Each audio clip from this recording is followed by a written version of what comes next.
The more I learn about Israel and Palestine, the more firm I am that Hamas is not the root cause of this conflict. It is the oppression and occupation of the Palestinian people. And so if you just address Hamas, you do not obtain any lasting peace for both the people of Palestine and the people of Israel. My first reaction when I heard about October 7th was shock. It was, oh my God, that's horrible. That was a massacre.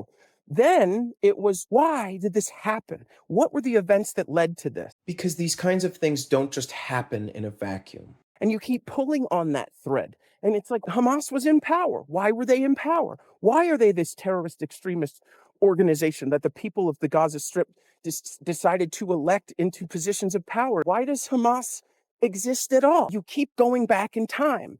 And so my understanding, and please correct me if any of this is wrong, even well before Nazi Germany or the lead up to World War II, Europe was not a safe place for Jewish people.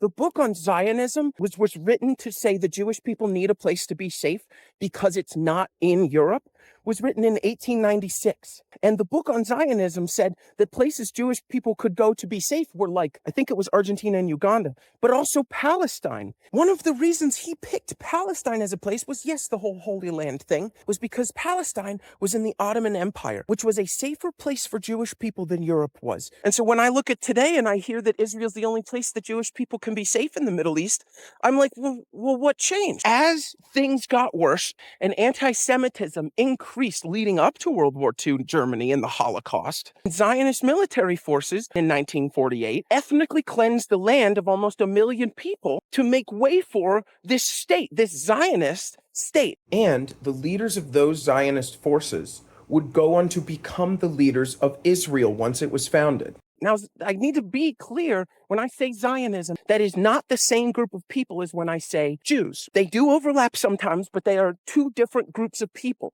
The idea of Zionism, as I said, didn't come about until 1896, while Judaism has been around for thousands of years. There's a Wikipedia page that has a dated list of war crimes committed against Palestinians, and the dated list starts in 1948. This was when the war crimes against Palestinians began. And then 20 years after that, much like Israel committed the first act of violence in an armed conflict in June of 2025 against Iran, in 1967, Israel committed the first act of violence, the Six-Day War that ended with Israel's armed occupation of both Palestinian territories. So that's when the occupation began.